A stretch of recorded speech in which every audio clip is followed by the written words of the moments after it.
reason I bring you over here is basically because you can see my first layers. The initial automatic drawing, which is how I generally start all my pieces, with automatic drawing with charcoal. Architectural or figurative generally.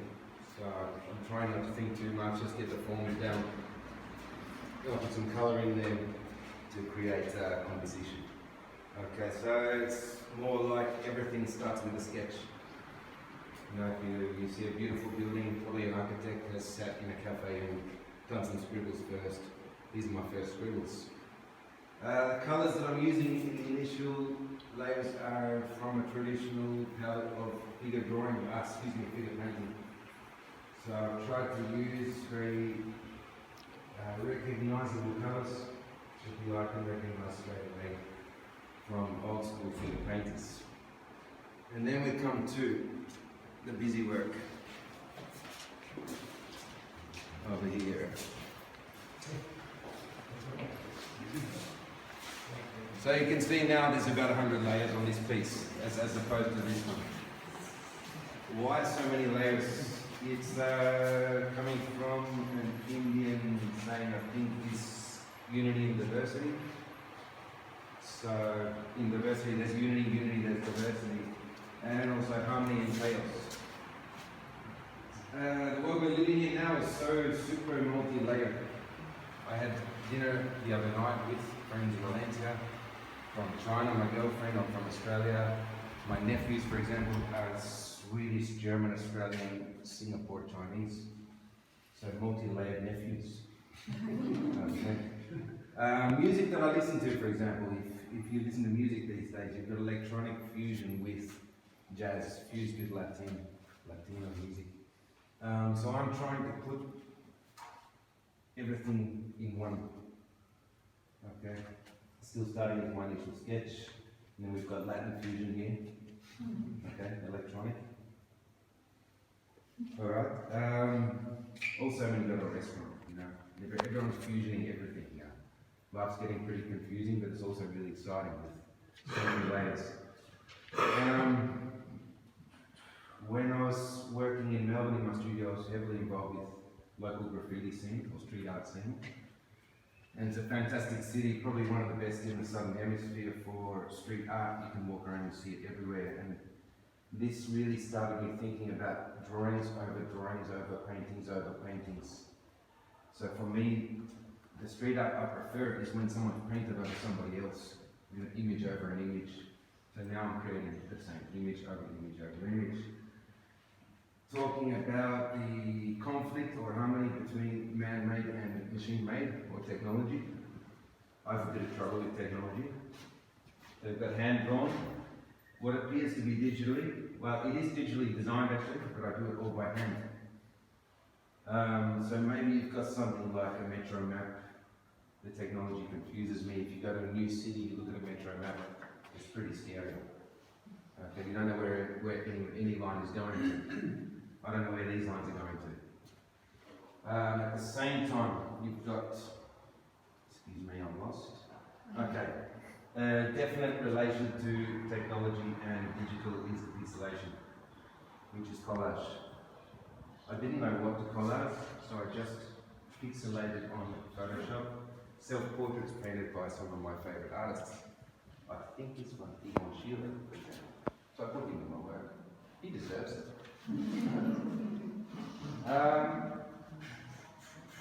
The drawings here, also architectural drawings that I've appropriated, they're other people's drawings, collaging. Just to give you, I like people to be able to see my work from here, but also from here.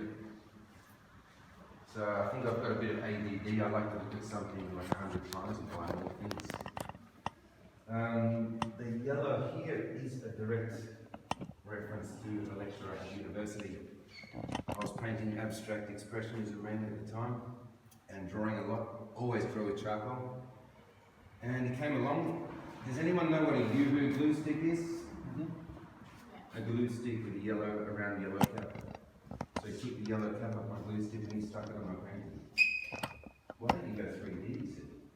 There it is. 20 years later. Thank you, John. Okay, fantastic inspiration and mentor. What else have we got? Any questions? Any questions? Come on, Greg. What are the three dots? I told you just then, you weren't listening. No, the three white Oh, dots. the three white dots. Okay, good, thank you. So, because I lived a lot of my life in the 80s, it's about big buttons. These are also about big buttons. With your games machines and things like that, buttons you can push. As a baby, if you saw something like that, thank God there were none of the opening, because they definitely push it. Okay, now we're working with phones where I don't know how to write a message. It's always wrong. The buttons are so small. I like big buttons. So there. Also, for me, those little white things are the ellipses. Yeah. It's like, that. Yeah. What next? And look, sometimes it's just a design element. I'm not thinking too much. I'm just trying to put the piece together. Because I put so many layers down with the wood and the spray paint and the wood, for example. I'm trying to make a harmony of the chaos, which is done on the laptop. As Greg said the other day, you could just print it. The reason I don't print it is because you always make mistakes if you do it by hand. And I think mistakes make the art. And you kick yourself pretty hard at 11 o'clock at night when you've made a mistake, you put the line in the wrong fucking place, right? But then you need to work with your mistake. So the exhibition's in 2 weeks, it's done. How am I going to make this work? You make it work. If I printed it, it wouldn't have the same natural, organic sort of feel to it. Transparencies also. Always working in transparencies. Before I moved into the studio in Valencia, I was working in Melbourne, always with oil paint, which had fantastic ability to make transparencies. With the smell and the drying time with the humidity, I changed to acrylics. So the transparencies, I feel, are giving me a bit more of an oil paint feel as well, but also giving the viewer an opportunity to see the multi-layers, the history. It's a history of stories. More questions? Yeah, I have a question.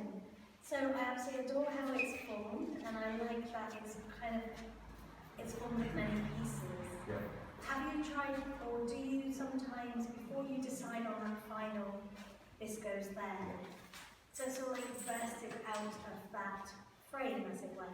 Because I imagine in different spaces that could afford different kind of conversations in the room. Does it make sense? So I can see that the green bits of wood kind of keeping it all together. Yeah. I'm sure there's some hinging at the back, or like some. There is, structure at the back and as I well. did need to make it stronger Uh-huh. for even transport purposes. But I'm fascinated. I would just love to see that all in bits and tried in different combinations and different sort of not actually physically connected on the same wall. That's the next plan. It'll be gorgeous. I think it's To be able to reinstall it and But and then next to different works, it would create different connections. So this angle goes with that one, Right. And so you can create a That's sort of true. discourse between. But it was definitely a fear of the strength of the piece also. I needed this. This is hardwood, it's not balsa wood. Oh right. So I needed to join them again because of obvious reasons. Yes, Yeah. yes. But it's an Right. interesting idea, is that I really Yeah, love yeah, that. yeah. That we can like it makes a whole, but then can disperse. Good. It's very lovely work. Thank you. It's for sale, by the way. Yeah. You can cut it. Any other questions? Because a little hacksaw. How about have you been working? On this one, 46, almost 47 years. I turned 47 in 2 weeks.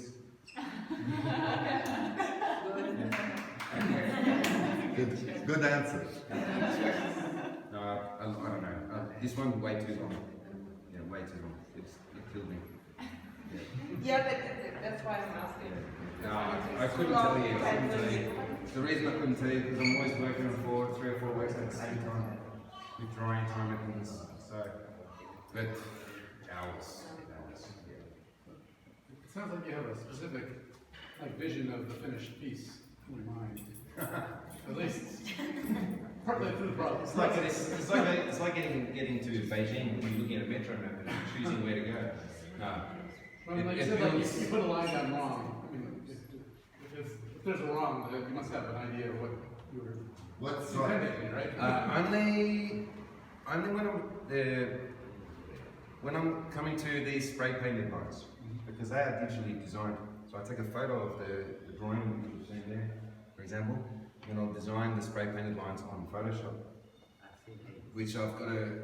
It always changes. As I said, I put one line in the wrong place. This may have been orange, and I've decided to do it red. So it's always constantly evolving. Yeah. It's never the best that I thought it was going to be. I arrived a bit late, sorry about that. No, you always do. I was going to ask, do the lines refer to anything specific, or are they totally intuitive, like the, like the sort of imposed lines that you do on Photoshop? It's more about, it's about maps also, but it's more about showing the viewer something that is definitely digital. It's hard, it's controlled, although I do it all by hand because I want mistakes. Yeah. Even though I hate mistakes. But no, it's when I'm designing it on Photoshop, it's almost automatic drawing also. I'm just putting lines there and just moving them until they sort of fit in the right place. So you've got like like you were saying, a multi-layered practice where you've got like, it looks like charcoal Yeah. canvas. And do those lines also refer to anything architectural or specific, or are they all? No, they can definitely be architectural or often figurative as well. I'm still, I did hours and hours. I was saying to someone recently, Michael, through university we were forced to do 5 hours every Friday of figure drawing, and I've always loved it. So the figure still comes out when I work with charcoal. I love charcoal. It's my favourite medium. It's The way you've done it, do you think you'd ever extend it by adding extra sections? It all depends on who's going to buy it, mate. It's getting pretty big and complicated. But no, I'd love to, absolutely. Is there a reason why it's not square? Just pushing me out of my boundaries. Yeah. I just would love to see something coming out into gallery space as well. Imagine if you had like a laser structure that kind of echoed what you've got in the painting, Yeah. but into the space. I think that would be amazing. I did say earlier that I fear technology. Oh yeah. Who loves Just keep it? it to the charcoal and acrylic. Anyway. No, I agree with you totally. Which is why I went 2 layers more on this to bring it out further. Yes, but then I want some wool, I want structure. Because the more layers we have, the more we lose ourselves within it. Don't we? It's nothing. Good? So what made you? What made you kind of go 3D? Because I've seen your work before, and I haven't seen like sort of. Been 3D before, about 15 years ago. I was working on multi-layered perspex, drawings over drawings. And I think it's going to get a bit more 3D. I'm thinking perspex as well, different colour perspexes. So with the wood and things as well. But in 15 years, this is the most 3D I've been. I've never been into sculpture actually. So. Imagine if you did layers and perspex where you did each of these layers, but then it became a freestanding thing, so we could sort of navigate it ourselves. How do you think it changes its relationship to being a painting? Because it's got objects on it, it doesn't like an object. Is it a painting or is it a drawing? I don't know. Is it a sculpture? Or a sculpture. Oh no, it's art. I know that. No, but I don't know. Like, I'm asking you. Like, is it a painting or a drawing? I don't know. I think for me it's Or a becoming like a sculpture, Yeah, a sort of yeah. painted sculpture. And there's definitely drawing in it, and there's painting in it. So I don't know. You do want to touch it more. Yeah. Don't touch it. What happens if you press It's worth a that? fortune. There's a museum I just went to for the first time in South Carolina. It's and we're hidden in the middle of nowhere. They have it shows like crypto architecture right now, and it's kind of similar in this in field. It's very different. It's much more like controlled. But I think you might be interested in checking it out. What's the name of the space? I will find out. It is in Valencia. And it's like an absolutely empty museum. There's nobody there. I think Nobody had ever been there. from what we were talking before, also like my initial layer said, it's got a traditional figure painting palette to it. Right? So I'm trying to make these more digital layers quite unnatural, quite bold, to make it stand out again. So it's definitely digital over traditional. Traditional modernist primary colours as well. Yeah. Difficult to avoid. Apart from your Getting into the proper. Anyway. Did anyone ask you who your influences are? You can if you want. Who are your influences? Initially, the abstract expressionists, being like all of them, and going into late 40s and 50s New York, or America, I should say. And now, obviously, there's one. I was saying to Greg the other day, so I've never really been interested in one going to work at all, Yeah. and it's coming into my work. So, futurism, obviously, it's got the hard edges.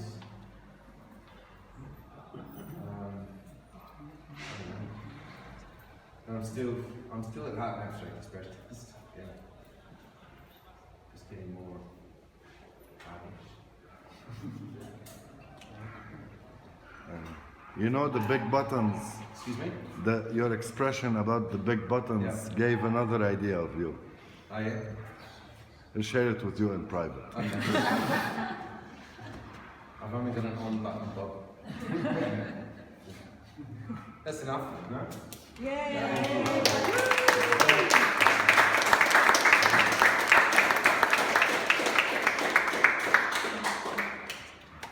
So, who's the next victim? That would be me. It would be you. We can move back towards the fence now, for a top up.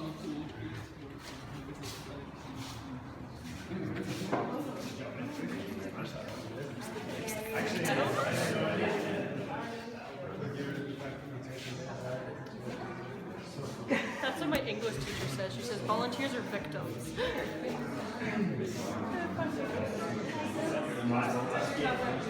Just need to Keep up, you're on the service of the Go to it.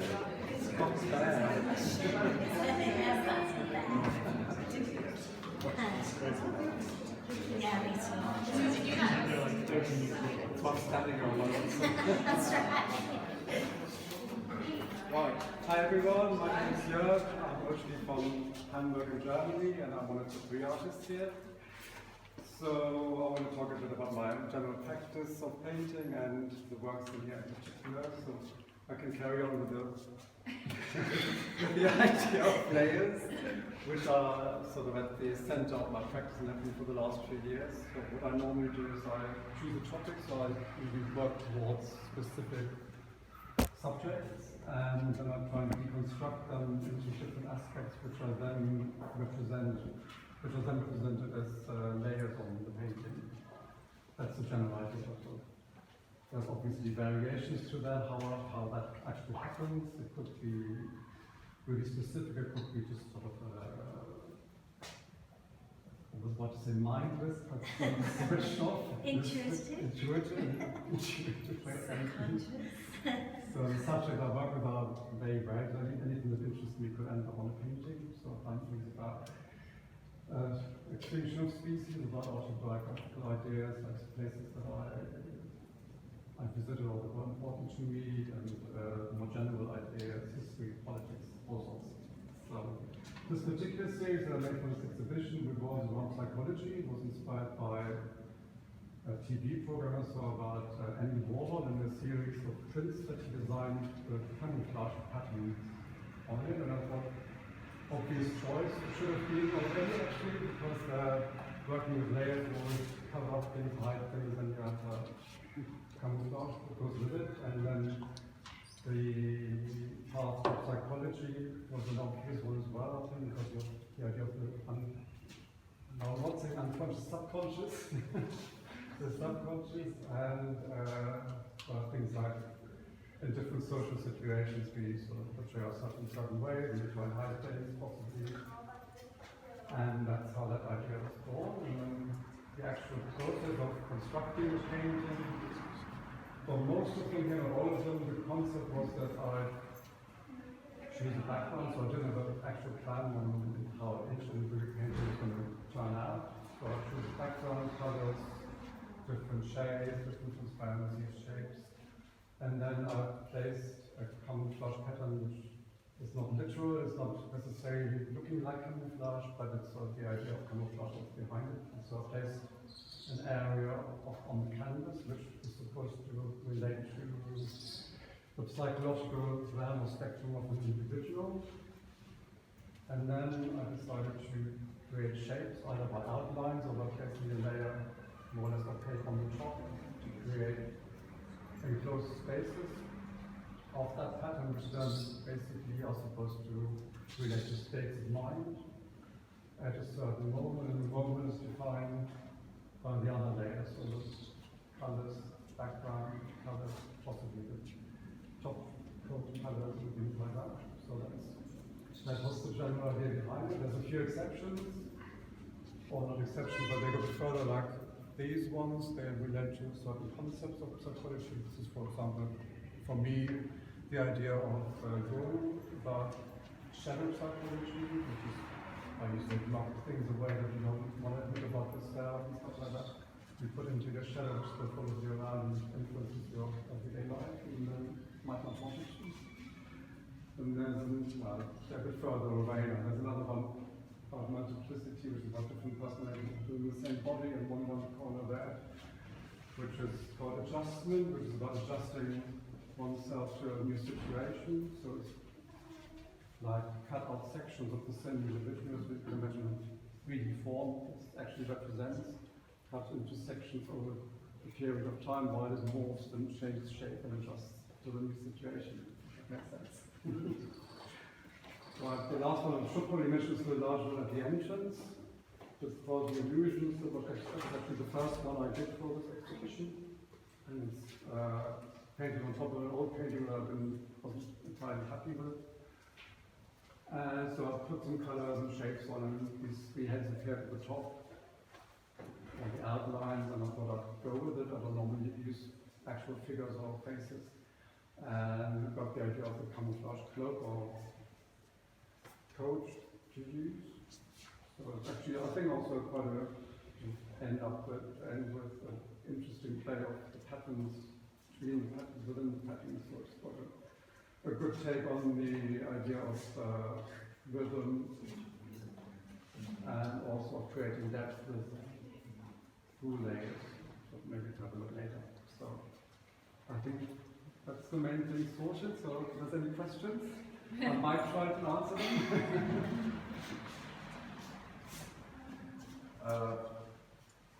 According to what you just said, you have this camouflage thing and psychology and over painting over the painting that you were not happy with. Oh, that was just the first one, yes. The first one. How often first that happens? And isn't that kind of a camouflage for other hidden work? Because you put infrared on it or ultraviolet and you can see the whole painting. Fair enough, it wasn't that bad, but no, you're right. I mean, that's the good thing also about working with layers, because you don't have to be afraid of an empty canvas. You can just start with something. If you don't like it, you cover it up with other layers. So I'm pretty sure there's a little bit of the old painting shining through in some little spaces, so it's not totally lost. Do you work on your paintings all at once? Do you do like almost like a base layer, then you build up one, build up another?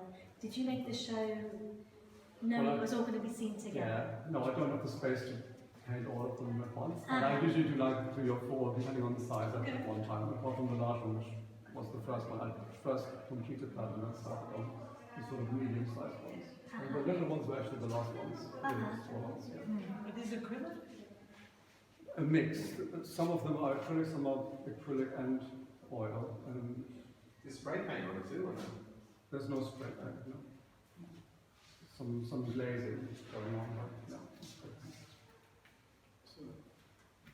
mean, like, I feel like I understand like this is about an aesthetic, you know, and it kind of makes sense as like an abstract, but you know, you seem to have like a distinct idea of something you want to express with each painting. You know, like, so why abstract? I think that's the best way to express the idea contained within the painting, or is it something? Well, it's a very subjective way of painting. It's about my perception of the subject. So I don't expect anyone else actually to see what I see. It's up to everyone to find their own meaning and such. But yeah, definitely abstract for me. Yeah, I wouldn't want it to. I don't know. I couldn't paint figuratively in that way. But the idea to paint as I actually came from cubism, where they sort of try to look at an object from different sides, and so I try to look at a subject from different sides, but not physically, but you know, not literally. So you feel like the abstraction reveals more of the subject in some way? Well, I'm not sure if it does to everyone, but it reveals what it reveals my work about the subject, how I interacted with it. Yes. How much of your own like subconscious goes into the paintings? Is there any sort of personal element, or is it mostly about sort of shapes and colours in a broad way? Well, it depends. I mean, sometimes I do have a plan about how I'm going to do it. So, for example, like I did some striped works about places, and so there was a layer about landscape, a layer about architecture, about some events specific of people, and so I then decided which colours go with which, and then I put layers. So that was quite a sort of planned out thing, and then like these were the opposite end of that spectrum where it was more like non-verbal, and I didn't really have a plan as such as to how it would turn out. I normally don't know how things basically. So the painting just kind of emerges as you paint it? Oh yeah, absolutely, yeah. And the one at the end's got figures, sorry. Yes. Is that unusual? That is unusual, yes. I think I mentioned that. It's not normally I work figuratively anyway. I mean, these look like figures, but they're not meant to be figures. You said you were going to reveal Yeah, something about no, things. that's not. We're basically done the same way as those. We can see figures in those if you want. Right, yeah. But though they're supposed to be, it's a weird thing that I know they look like figures, but they're meant to be in the mental state as well, not just like the small ones. Is it like an automatic process for you, or are you at least thought out? There's a mix of both, because of the drying time as well, because of the layers, I have time to reflect and to go back and maybe to play on my phone with it as well, have different ideas. So, yeah, it's both. Yeah. When you've finished a painting and you've put something personal into it, when you return and you feel differently, so if you look at those same paintings in a year's time, as an example, would you then respond, do you think you would feel, or do you feel the same, does it trigger that same feeling that you had in you when you made it? Or do you look at it with fresh eyes? I think it reveals to me a memory of what I was going through while I was painting it. I wouldn't want to change it necessarily, because I would definitely, I mean, there's no way I would do the same painting twice, even about the same subject.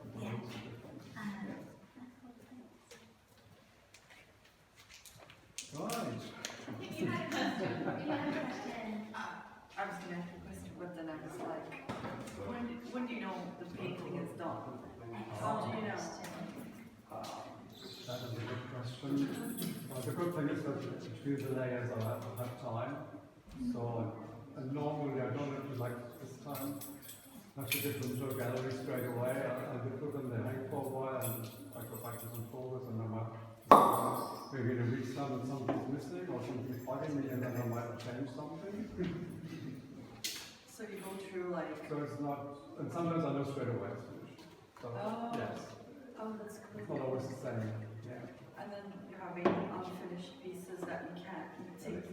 I do have a couple of unfinished pieces that are actually standing around for a while.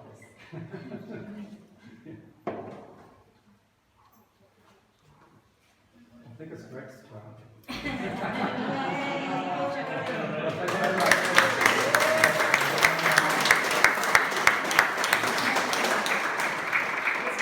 Last but not least, our own Greg Bryce. Probably best over here, please. We're all ears and yours wherever. If anybody needs a chair, don't hesitate. In Spanish, Greg? En español.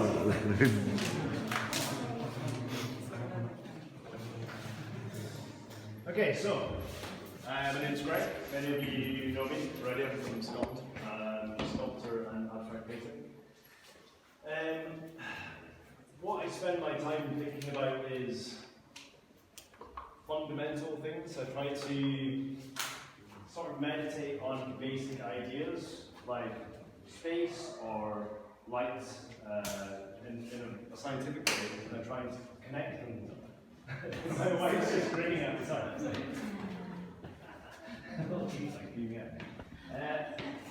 Rhythm, language, and I really try and think of them in the most bizarre way possible. I try to connect synapses in unusual ways and make connections and relationships. Even thinking about the idea of duality in relationships themselves.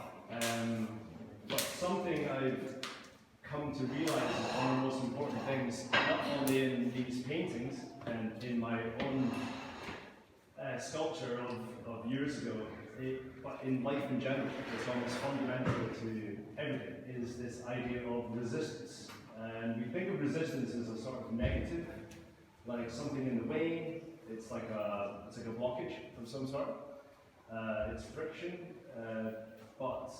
and maybe you think about electricity or energy, and it's definitely energetic, but you can be kind of open-minded and think about resistance as when you have a problematic situation which is released. You have something in the way, and then it resolves itself. Every idea starts with resistance. Every invention, every further language, you move house to another city, it's always because there's a problem, and then it resolves itself in something productive is made. You have a breakthrough moment, yeah? Even evolution by natural selection is a problem in nature faced by a species, and then through a mutation, through this resistance, there's a resolution, and what is born is complexity, ingenuity, and beauty. So, in my sculpture, I used to work with resistance, but it was more about tension. I was interested in how physical things were having conversations with each other. They were relating to each other. So I used to make these big sculptures made of wires, hundreds of knots connected in a space, in a forest, in a room, wherever. And it was incredible because I found that they would take a long time to make, but they would only realize themselves when they were almost at the point of breaking. It was only life when they were nearly destroying themselves, you know? And I would leave these webs, as I kind of call them, and overnight, over weeks, over months, there would be a release of it, and they would collapse. So one knot was maybe talking to another knot over there. So you have this conversation with inanimate objects, communicating in a sort of potential energy. They're communicating through resistance in space. And I just find this notion absolutely incredible, that things are like talking to each other. So, back to painting. So, in Brussels, where me and she were living in 2018, I began working on found materials, specifically old paintings I was buying at flea markets. And it was difficult to apply the paint to these old surfaces. They were crusty, I had to chisel them, and I was really, the paintings were resisting my manipulation. They were difficult to paint. And I found that through this difficulty and this slow, laborious application of paint on top of sometimes hundreds-year-old oil paintings, and I am proud of destroying these paintings. They were horrible, most of them. Some of them were beautiful, and I destroyed them anyway, because it was kind of, again, resistance between myself. There was a very truthful mark was formed by working with what was there already. There was resistance, and it made me take time and think about it, and I was like in the mud, you know. And these forms, these triangles and these lines, and this kind of type of layering was born out of a resistance with working with found materials. So from that, I started to work with trash. Bob often provides me with beautiful pieces of trash he collects. And I hate working on canvas. This is a canvas here. But if I want to cultivate this resistance in my work, I need to find an object which is not an object. It's not a painting waiting to be. It's something which doesn't want to be a painting. It's like, I want to go to the tip and rock, you know, I want to be buried. So I build a relationship with this object by working it. Maybe I have to sand it down, I have to chisel it, I have to get rid of old rusty staples, I have to fill holes, glue frames back together, add frames, things like this. And there's a connection made through this sort of process that is fantastic, because I'm already working with resistance, even before it becomes a painting. If there's even a threshold between painting and working, any abstract artist among us will be aware that you have to work on a canvas you have to work on it before you can begin working with it. You need to build up some sort of resistance, you know. There's the only problem with a white canvas is there's no problems. It's perfect, right? You don't want to touch it. So yeah, just trying to so I have this beautiful process of finding an object, I take it home, I clean it, I work with it, and then the paint starts to be applied quite naturally. It's like the right thing to do. I formed a friendship with this object. And then I basically program it. I have an idea of a palette in mind. That's usually the starting point for any painting I have in my mind potentially before I find an object. There's usually a relationship between colours and how they relate to something. I'll plan the rough composition, but I'll start applying thick layers of acrylic because I need it to dry quickly, acrylic paint. I'll allow it to dry maybe 90% before I add another layer. I don't use any brushes, I use only knives, and I allow the layer at top to become dominant, but also to pick up some particulate, some dirt from the layer in between. And I build this up and up and up in layers until I feel like, okay, this is the composition, this is the object before it's about to be brought into reality. Now, what the paintings are about they're phenomenal, so they're about the senses, they're about how we see, how we exist in the universe.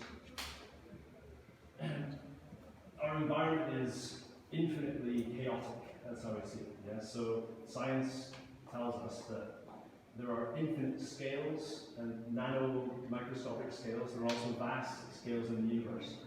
There are spectrums of light we can't see. There's subsonic sound. There's even trillions of processes existing in all of our bodies all the time. We're completely unaware. And again, this is a note that's very, very potent. So I want these sort of extracts, I see them as an extract from something, to diagram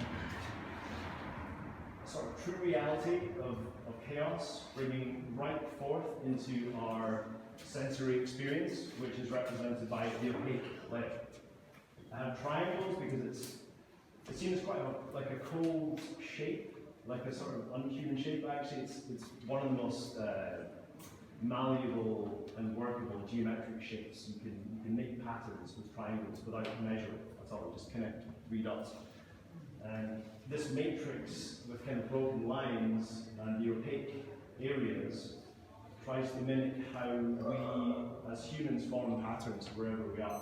Whenever we see anything, it might be intangible, but we always make sense of it. And maybe people see eyes, we see faces, but there's a tendency to connect the dots and make something of it. So yeah, not to be the blow my own trumpet, but these are the entire universe. And yeah, I love working in this way, and I'm going to keep doing it. I feel it's sincere to the artistic process. It's sculpture, actually. Yeah. Great, thank you. Any questions? Like always, I prepare a question for you. You talked about your relation with the painting. Do you see yourself as a teacher? Because how you described forming it, the resistance from it, the thing, it applies also to the relation between a teacher and the student. the student doesn't want to learn, and this is a found object. So That I'm not teaching the painting what to do. Like, I find that as soon as I start working with it, like that huge panel you gave me, which became the green piece over there. I didn't give you anything, you took it. Okay. The one piece of wood I stole from the workshop. It's like it's one process from start to end, and I feel like it's such a cliche to say, but I'm bringing the painting into being. But it's exactly. Like, that's what makes a good teacher, a sensei. You know, bringing it from its raw state into what you see as a final. I had this whole debate with myself when I was doing sort of sculpture, because I was just arranging things, and it was like, how much to trust yourself, how many decisions to make. Should you rely for accident more than decision making? And I finally found a compromise where I have a process that even if I don't like the painting, it's fucking finished. I have nothing to do with it anymore. You know, like I go through it, and if it doesn't realize itself in the exact way, you know, I will add some little elements to balance up the composition and things like that. But at the end of the day, it's sort of out of my hands. I feel like I just kind of run it. You know. Is this not a painting? It's like a found object. So this, it was a painting originally. I got it at the flea market down in sort of Malbrosa way. And it had these sort of ridges. And I kind of turned, I think it was like a painting of a car, it was gold and stuff, but it had a lot of texture too. And I was like, great, I've got resistance to red, you know. So you don't leave anything of the original to show through, or do you sometimes? I don't, but sometimes I mimic the colours below. So with the plaster pieces, all the small pieces are created on fine pieces of plaster. There was a layer of paper you often find on plasterboard, and although none of it's showing, because I studied printmaking for a while, you have to cover up the entire page. I brought that green through, even in the black and white piece, there's some of the green. So some of the compositions are darker. You've got darker background. Other ones you use red, lighter colours, some white. What's going through your mind at that stage? Is it what's going on in your life, or is it? So I kind of, it would take too long to explain, but I created like a diagram of different basic abstract forms and what they mean. Based on sort of intuition, essentially. You know, you have like the half, which is talking, if you have something split down the middle, you have like symmetry, you're talking about the other, you're talking about balance and units. You have a circle, you're talking about cycle, etc., etc. So this one is very similar to the first series I did in these in Brussels, where it's very strong of like a clash of positive and negative, like negative going down the way is positive, but white and black.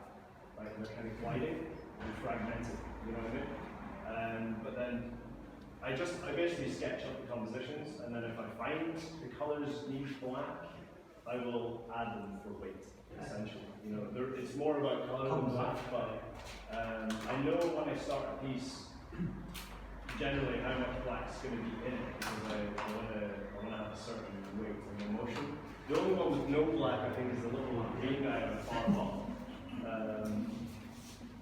So yeah, it's a good question. So, I really like the fractal nature of all these. You know, they really feel like they have feel like they're a specific zooming in of some, you know, larger or tinier kind of thing. I have a question. Why does this one have circles? So like I said, it was a painting of a car before, and I've got like a little sort of Dremel sander which I take off like bits I don't really like, but I just thought it was easy to work with, and if they'd been like this, maybe not, but because they were kind of in line with this, and it's a focal point for the eye, it kind of invites exploration of the texture in general. You know? And my favorite question. I would never run these circles. Second question. I just want to say also that, you know, I'm reminded of like in Lacanian psychotherapy, you know, they feel that like there's no self to a person. It's only the resistances of your being, you know, like how you react to people. There's no like core anything. It's just all we are is a series of resistances. Series of mirrors.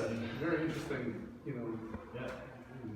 reflection of work. That's, yeah, I'm really thinking that. Yeah.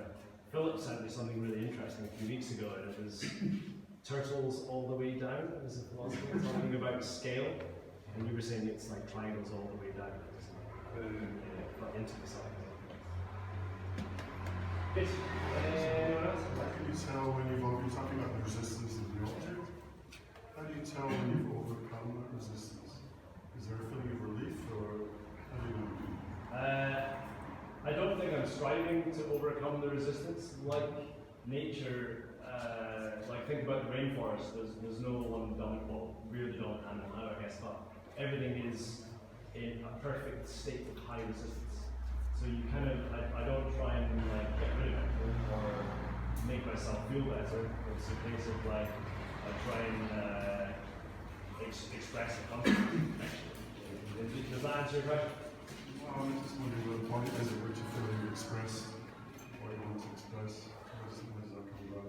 Is it a feeling of relief or a feeling of just completion or matching your feelings with the original object? Yeah, I mean, like, same question for Jörg, I guess, like, how does it finish, you know, but there's a kind of psychological aspect of it, kind of, I guess. Yeah. So, I mean, when I'm working with it, like, there's so much angst when I'm doing the paintings, like, it really hurts, and there's like 2 or 3 days at a time where I'm just staring at it, you know, I'm eating, looking at it, and then I ignore it, and then, because it's so frustrating, and then I'll come back and I'll be like, oh yeah, I can go with it. And then you have these like marathon runs of adding things. But I mean, with the triangles, I don't actually choose where the triangles go. I let my eyes see them already. So I pick out sort of, you know, maybe like, you go, oh, that's sort of an edge there. Oh, that's a triangle. Wait, let's go. You know, so mimicking the pattern, creating a build of the eye and the mind's eye. So I run through that until there's nothing left to translate, and there's a good balance, like I say, of the chaotic reality, the background, and an opaque foreground. You know, some of the pieces don't really find that balance, and I'm bringing in a lot more space into the work as an experiment. But yeah. Do you feel like you're certain when it's done? Like, you know, like, you know, when I'm painting, and like, if my wife comes in and says like, hey, you're done? I'm like, no, I'm just joking. I'm gonna do more. Or do you have like that feeling still, or do you like, no, this is done? No, it's like, yeah. She always comes in, she says, don't touch that. And that's how I know that I've done a good layer. I'm like, okay, next layer. But all of a sudden, I'll just be like, yeah, it's like, he's like, leave me alone. Oh, get up, take this. Like, stop touching me. Yeah. Which contemporary artists do you look to for in terms of it, again, yeah, abstract expressionists, but I'm more inspired to look at installation artists. My favourite artist is a late American called Gordon Matta Clark. I think he was a victim of AIDS in the 90s, but he was making amazing sculptures just literally by slicing up buildings. He was just going into derelict places and like cutting out a perfect sphere into like between 8 rooms in a house on a stairway, or he would cut a slice. Like I do love looking at paintings, and I love the Kunings are a real favourite of mine. But I look to arrangers and manipulators in 3D more than anything. Yeah. And are there any other more contemporary artists who do that at the moment? There's a really interesting guy from Yorkshire called Andy Goldsworthy. Yeah, He's really it's famous. brilliant. He was one of my first sculpture loves. He's a fantastic artist. How you can make so much out of just decomposing and refluting. Totally. And I've seen a lot of his work in Yorkshire as well, like his work with walls, and he goes from very, very ephemeral to deep tiny things where he puts rocks in like coppice willow, and it will allow it to, it's going to grow far beyond its lifetime, and it will keep changing forever. He's an amazing mind. Yeah. My friend used to live down in Galloway, and he knows him. He said he's actually quite a boring guy. Takes out to the field. He does sculptures where he'll go out first thing in the morning, he'll lie in the frost in the field, and then he'll let the sun defrost the whole field, and then he'll stand up, and then there's his body in ice, and then it's gone in 30 seconds. It's quite amazing. Yeah. I love that. Have you always painted triangles, or did that just happen when you arrived in Valencia? It reminds me of Traincat, you know that mosaic that you can see on Alameda Metro. Or even all over city arts. It's that sort of, yeah. No, I mean, it happened in Brussels. And yeah, it was really, but the first ever painting was like a big one called Resistance. And it was like an old frame, I had to glue it back together and everything. And I was hacking it, she remembers I was hacking it, this painting for a week or so. And then I got a little bit stoned. And I was just like, and then all of a sudden there was these lines, these triangles. He became Pythagoras. So I print the lines on, I don't draw them, I print, so I press lines on the paint and I was just, through frustration, I was just like, oh, no way, and then the triangle sort of formed. I reckon. You reckon.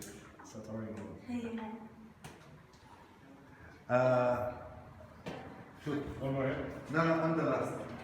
We have two questions. The first one, have you done any digital design or you want to do it maybe in the future? I'm not interested in digital art. I did my master's in landscape architecture, so I've had enough CAD for like. Even when I was doing my landscape architecture, I was like, I'm doing this in watercolors. So like, you realize that? I think I want it. No. So no, I really, like I said, I like to program the opportunity for accident. So if I'm, like Michael was saying, right, if you're using computers, it's just too clean. So maybe I can work with AI and I can have an argument with AI. Tell AI to make accidents. The second one, you know, it's finished or maybe your sculpture is over.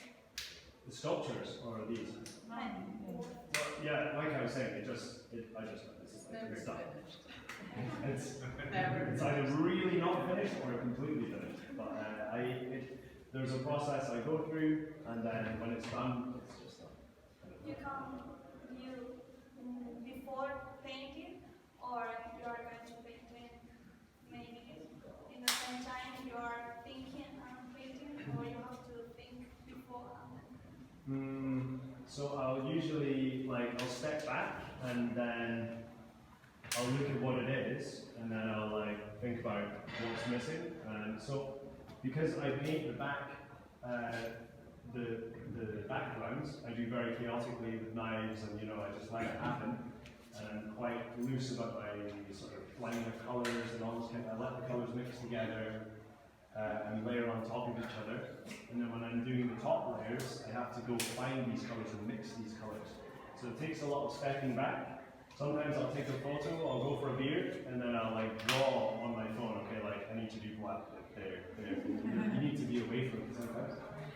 So it's a case of, I say, okay, now I need to do this stuff, and then this stuff, and then I do it.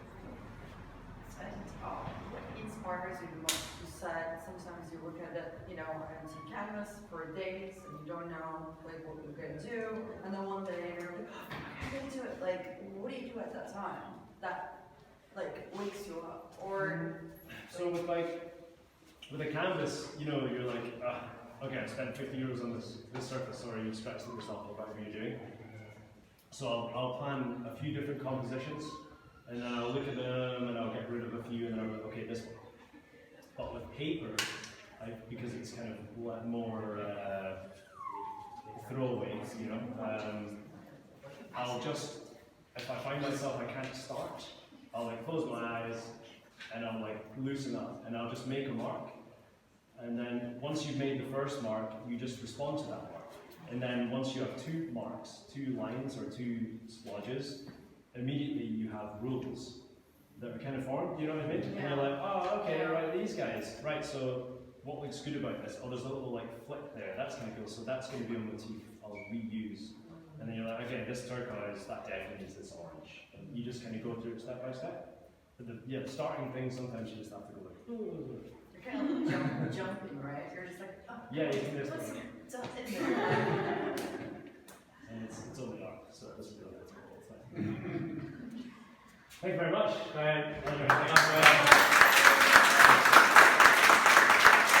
Now, my turn. I heard that you had a surprise thinking about. Would you care to share it with us?